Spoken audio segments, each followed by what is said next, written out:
உளுத்ராம் police நிலையத்தில் மேற்கொள்ளப்பட்ட தாக்குதலில் 2 அதிகாரிகள் பலி. தாக்குதல்காரன் ஜமாஹா இஸ்லாமிய கும்பலைச் சேர்ந்தவன். ஐஜிபி தகவல். தமக்கு எதிரான 2 குற்றச்சாட்டுகளை தள்ளுபடி செய்ய தவறினார் சனுசி. வழக்கு விசாரணை ஜூலை 22ஆம் தேதி செவிமடுக்கப்படும். பர்ங்கேராங்கில் வெளிநாட்டு தொழிலாளர்களுக்கு இன்னமும் சம்பள நிலுவையை கொடுக்காத நிறுவனத்துக்கு எதிராக குற்றச்சாட்டு. ஸ்லீம் ரிவருக்கு அருகே லோரிகள் மோதி விபத்து, ஒருவர் பலி. ஜார்ஜ் டவுனில் அடுக்குமாடி குடியிருப்பில் ஆன்லைன் சூதாட்டம், 5 எதிராக குற்றச்சாட்டு.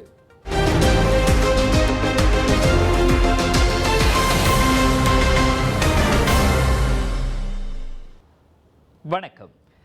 ஜோகூர் உளுத்ராம் போலீஸ் நிலையத்தை தாக்கிய சந்தேக நபர் ஜமாஆ இஸ்லாமியா குழுவைச் சேர்ந்தவன் என்பது உறுதிப்படுத்தப்பட்டுள்ளது. அந்த 34 வயது ஆடவன் சம்பவ இடத்திலேயே சுட்டுக் கொல்லப்பட்டதாக தேசிய போலீஸ் படைத்தலைவர் தான் ஸ்ரீ ரசருடீன் ஹுசேன் தெரிவித்தார். பின்னர் உளுத்ராமில் உள்ள அவனது வீட்டில் மேற்கொள்ளப்பட்ட சோதனையில் ஜமாஆ இஸ்லாமியா கும்பலுடன் தொடர்புடைய ஆவணங்கள் சில கைப்பற்றப்பட்டன. அதனைத் தொடர்ந்து ஜமாஆ இஸ்லாமியா கும்பலைச் சேர்ந்தவர்கள் என சந்தேகிக்கப்படும் 15 வயதுக்கும் 62 வயதுக்கும் இடைப்பட்ட அவ்வாடவனின் குடும்ப உறுப்பினர்கள் மேல் விசாரணைக்காக தடுத்து வைக்கப்பட்டுள்ளதையும் ரசருடீன் உறுதிப்படுத்தினார். முன்னதாக இன்று அதிகாலை மணி 2:54 வாக்கில் உளுத்திராம் போலீஸ் நிலையத்தை குறிவைத்து மேற்கொள்ளப்பட்ட தாக்குதலில் 2 போலீஸ் அதிகாரிகள் கொல்லப்பட்ட வேளை மற்றொருவர் காயமடைந்தார். முகமூடியுடன் கருப்பு ஆடை அணிந்து பாராங்கத்தியுடன் போலீஸ் நிலையத்திற்குள் அத்துமீறி நுழைந்து தாக்குதலை மேற்கொண்ட ஆடவனும் அந்த தாக்குதலின் போது போலீசாரால் சுட்டுக் கொல்லப்பட்டான். பணியில் இருந்த 2 போலீஸ் அதிகாரிகளை பாராங்கத்தியால் தாக்கி அவர்களிடம் இருந்த துப்பாக்கியை பறித்து அவ்வாடவன் சுட்டதில் மற்றொரு போலீஸ் அதிகாரி வலது தோள்பட்டையில் காயமடைந்ததாக கூறப்படுகிறது.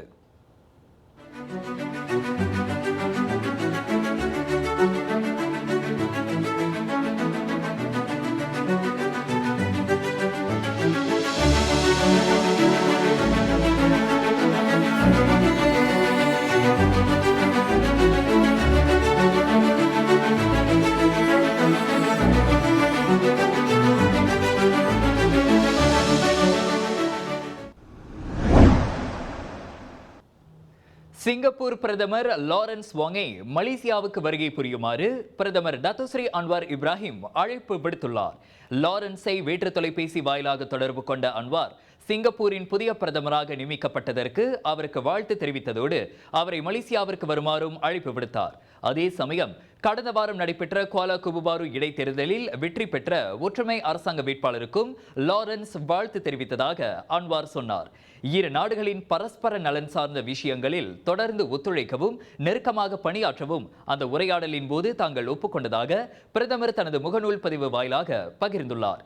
ஏறக்குறைய 20 ஆண்டுகளாக சிங்கப்பூர் பிரதமராக லீ சியன் லூங் பொறுப்பேற்றிருந்த வேளை அந்நாட்டின் புதிய பிரதமராக நேற்று முன்தினம் லாரன்ஸ் பதவியேற்றார் என்பது குறிப்பிடத்தக்கது.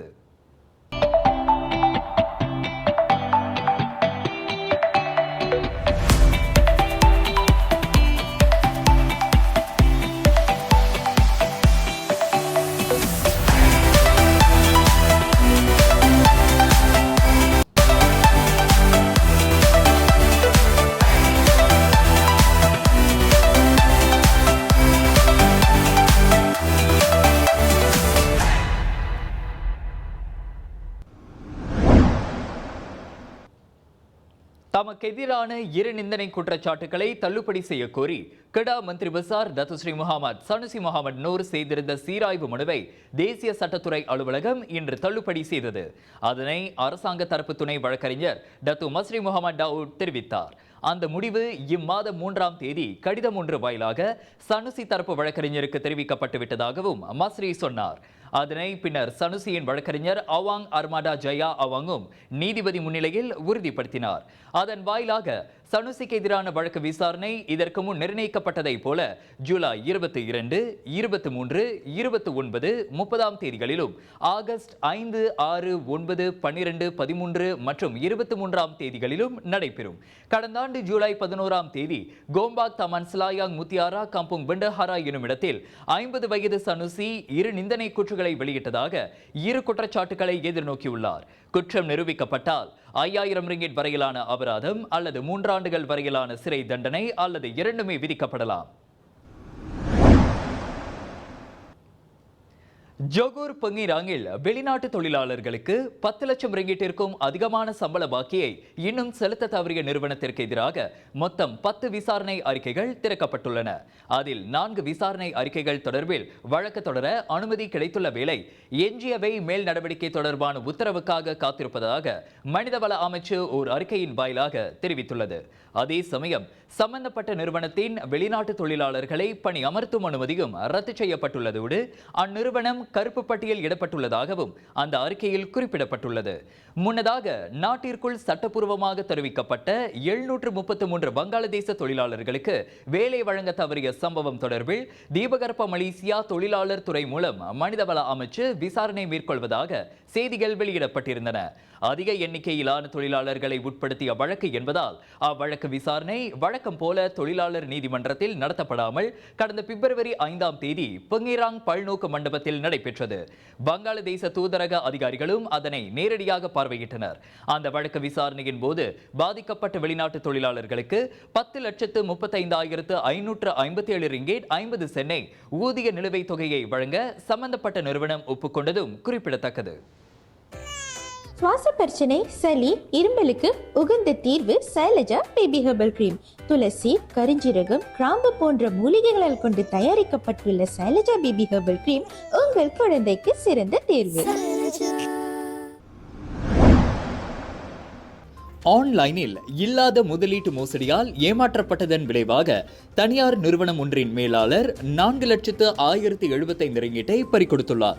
51 வயதான அந்நபர் வாட்ஸ்அப் மூலம் அறிமுகம் இல்லாத சில நபர்களை நம்பி தம்மிடம் இருந்த பணத்தை இழந்ததாக சிரம்பான் மாவட்ட போலீஸ் தலைவர் ACP முகமது ஹட்டா செய்டீன் தெரிவித்தார்.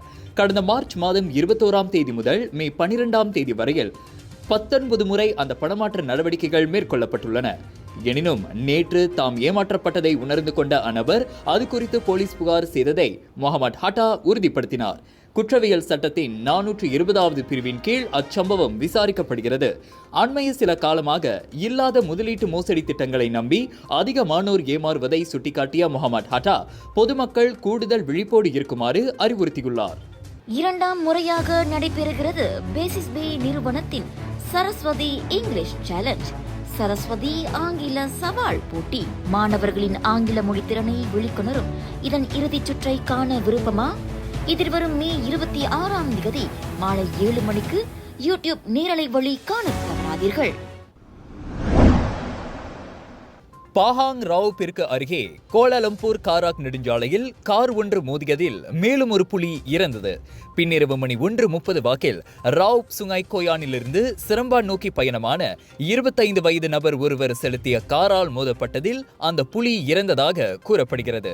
அப்பொழுது திடீரென சாலையை கடந்த அப்புலியை தவிர்க்க முடியாமல் அந்நபர் மோதி தள்ளியதாக பந்தோங் மாவட்ட போலீஸ் தலைவர் சூப்பரிண்டென்டென்ட் ஜைஹா முகமது கஹார் தெரிவித்தார். அச்சம்பவத்தில் கார் ஓட்டுநருக்கு காயம் எதுவும் ஏற்படவில்லை. புலியின் சடலம் மேல் நடவடிக்கைக்காக சம்பந்தப்பட்ட தரப்பினரிடம் ஒப்படைக்கப்பட்டுள்ளது.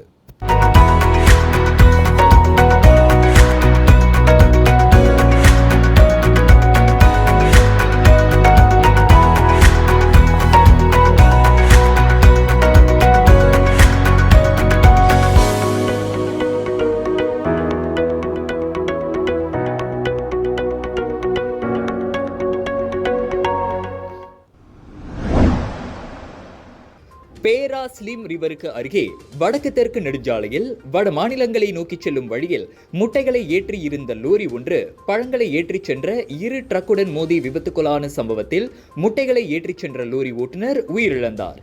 அதிகாலை மணி 5:45 வாக்கில் அவ்விபத்து குறித்து தகவல் கிடைத்ததாக முவாலே மாவட்ட போலீஸ் தலைவர் ஹஸ்னி நசீர் தெரிவித்தார். அவ்விபத்தால் நெடுஞ்சாலையின் அனைத்து வழி பாதைகளும் தடைப்பட்டதால் சுமார் 13 கிலோமீட்டர் தூரத்திற்கு போக்குவரத்து நெரிசல் ஏற்பட்டது. அதனால் வாகன ஓட்டிகள் நெரிசலில் சிக்கிக்கொள்ளாமல் இருக்க தாப்பா பீடோர் அல்லது சுங்காய் டோல் சாவடிகள் வாயிலாக மாற்றுப்பாதைகளை பயன்படுத்துமாறு கேட்டுக்கொள்ளப்பட்டதாக ஹஸ்னி ஓர் அறிக்கையின் வாயிலாக தெரிவித்தார். இதனிடையே 3 லோரிகளும் ஒன்றோடு ஒன்று மோதி அதன் பாகங்கள் நெடுஞ்சாலையில் சிதறி கிடந்ததால் தென் மாநிலங்களை நோக்கி செல்லும் பாதை முற்றாக தடைப்பட்டதாக பேரா மாநில தீயணைப்பு மீட்புத்துறையின் நடவடிக்கை பிரிவு இயக்குனர் சபருட்சி நூர் அஹ்மத் தெரிவித்தார். அவ்விபத்தில் முட்டை லோரியின் அடியில் சிக்கிக்கொண்ட அதன் ஓட்டுநர் சம்பவ இடத்திலேயே உயிரிழந்த வேளை மற்றொரு ஓட்டுநர் சிராய்ப்பு காயங்களுக்கு இலக்கானதையும் சபருட்சி உறுதிப்படுத்தினார். பினாங்கு ஜார்ஜ் டவுனில் உள்ள ஆடம்பர அடுக்குமாடி குடியிருப்பு ஒன்றில் ஆன்லைன் சூதாட்ட நடவடிக்கைகளை விளம்பரப்படுத்தியதாக 5 எதிராக இன்று மேஜிஸ்திரேட் நீதிமன்றத்தில் குற்றம் சாட்டப்பட்டது. எனினும் 30 வயது எங் செங் பூன், 30 வயது கெவின் லீ காய் வென், 20 வயது உய் கா சுன், 19 வயது லிம் வெய் ஹாங், 30 வயது ராயன் லிம் வெய் என் ஆகிய அந்த 5 தங்களுக்கு எதிரான குற்றச்சாட்டை மறுத்து விசாரணை கோரினர். இம்மாதம் 14ஆம் தேதி இரவு மணி 11:30 வாக்கில் ஜாலான் புக்கிட் காபீரில் உள்ள தி வியூ ஆடம்பர அடுக்குமாடி குடியிருப்பில் அவர்கள் குற்றத்தை புரிந்ததாக தெரிவிக்கப்பட்டது. குற்றம் நிரூபிக்கப்பட்டால் குறைந்தபட்சம் 5000 ரிங்கேட் அல்லது அதிகபட்சம் 50,000 ரிங்கேட் வரையிலான அபராதமும் 3 ஆண்டுகள் வரையிலான சிறை தண்டனையும் விதிக்கப்படலாம். அவர்கள் அனைவரையும் தலா 6000 ரிங்கேட் உத்தரவாத தொகையிலும் தனிநபர் உத்தரவாதத்தின் பேரிலும் விடுவிக்க நீதிமன்றம் இன்று அனுமதி வழங்கிய வேளை இவ்வழக்கு விசாரணை ஜூன் 24ஆம் தேதி செவிமடுக்கப்படும். இந்தியாவில் போபாலில் 62 வயது ஆடவர் ஒருவரை புலி அடித்துக் கொன்று அவரது உடலின் பாதியை தின்றுள்ள சம்பவம் கிராமவாசிகளிடையே பெரும் அதிர்ச்சியையும் அச்சத்தையும் ஏற்படுத்தியுள்ளது. அந்த துயரச் சம்பவம் மத்திய பிரதேச மாநிலத்தில் உள்ள ரெய்சன் மாவட்டத்தில் உள்ள ஓபேடுல்லா கஞ்ச் மாவட்டத்தில் நடந்ததாக தெரிவிக்கப்பட்டது. அடர்த்தியான காட்டுப்பகுதியிலிருந்து அந்த புலி வந்திருக்கக்கூடும் என வனத்துறை அதிகாரிகள் தெரிவித்தனர். அந்த புலியை பிடிப்பதற்காக வனத்துறை அதிகாரிகள் பொறிவைக்கும் நடவடிக்கையிலும் ஈடுபட்டுள்ளனர். பீடி சுற்றுவதற்கு பயன்படுத்தப்படும் ஒரு வகை இலையை பறிப்பதற்காக மணிராம் ஜாதவ் என்ற நபர் அருகேயுள்ள காட்டுப்பகுதிக்கு சென்றவர் வீடு திரும்பவில்லை என அவரது குடும்பத்தினர் புகார் செய்ததை தொடர்ந்து அவரை தேடும் நடவடிக்கை மேற்கொள்ளப்பட்டது.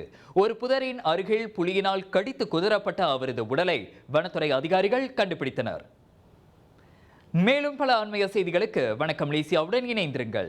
எங்கும் எப்போதும் வணக்கம் மலேசியா. நான் மகேந்திரன் அறிவொளி.